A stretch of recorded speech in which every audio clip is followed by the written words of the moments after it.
Three Little Pigs. The Three Little Pigs, retold by Kath Jewitt, illustrated by May Matsuoka. Once upon a time, there were three little pigs who lived in a cozy cottage on the hill. They loved to eat all the delicious food their mother made them every day. They ate so much that it wasn't long before the three little pigs had grown so big that there was no room for them in the cozy cottage any more. "I'm sorry," said the mother one morning, "but it's time you made your own way in the world." So the very next day, the three little pigs left home. "Don't forget to watch out for the big bad wolf," called their mother as she waved goodbye. "He'll eat you for supper, so you'll need to build a big, fine, strong house as quickly as you can to keep him away." Don't worry, Ma. They oinked. We can look after ourselves. And the three little pigs trotted off down the hill, each taking a different path. It wasn't long before the first little pig met a farmer pulling a cart filled with straw. "Please, may I buy some straw to build a house?" asked the little pig. "Of course," replied the farmer, "but a straw house won't be very strong." But the little pig didn't listen. Soon he was busy stacking the bundles of straw for his new house. In no time at all, the house of straw was finished, and the little pig went inside for a nap. He had just shut his eyes when there was a knock at the door.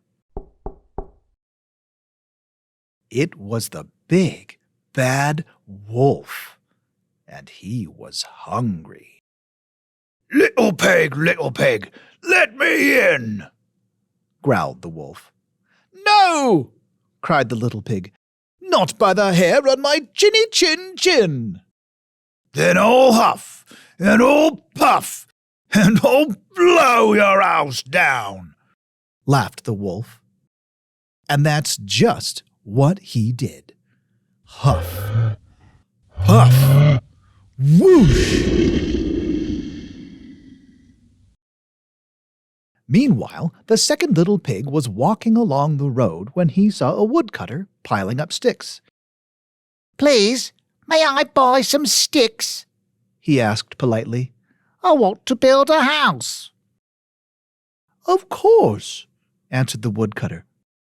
"But a house made of sticks will soon fall down." But the second little pig wasn't listening. He was too busy planning his new stick home. Soon the house was finished. The little pig had just sat down to rest when there was a knock at the door. It was the big bad wolf. He was even hungrier now. Little pig, let me in," he growled.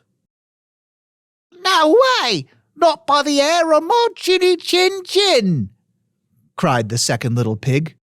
"Then I'll huff, and I'll puff, and I'll blow your house down," cried the wolf.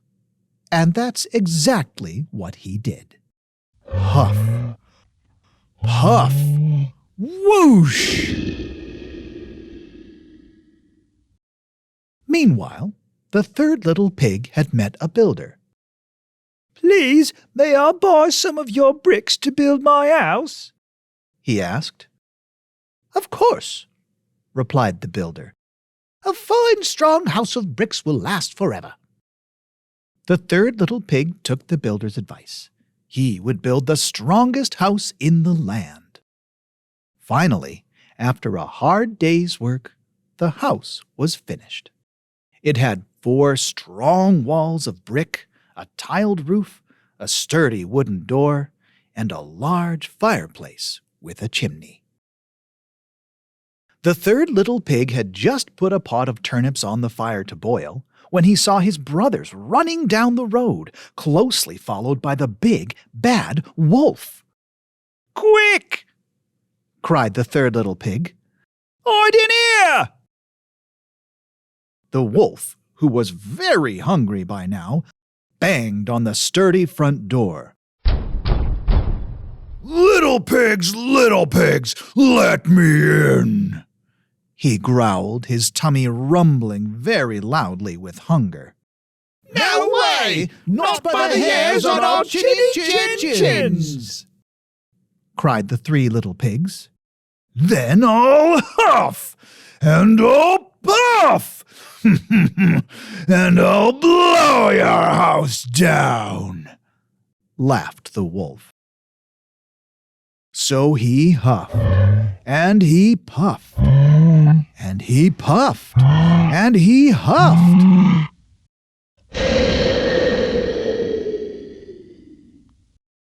But the brick house stood firm. The wolf was furious. He climbed up onto the roof and shouted down the chimney. If I can't blow your house down, I'll come down the chimney and gobble you all up. The big bad wolf jumped and landed with a huge splash in the pot of turnips boiling on the fire below. Yow! He leaped up with a scream and ran out of the house, never to be seen again. And the 3 little pigs lived happily ever after in the house made of bricks. The end.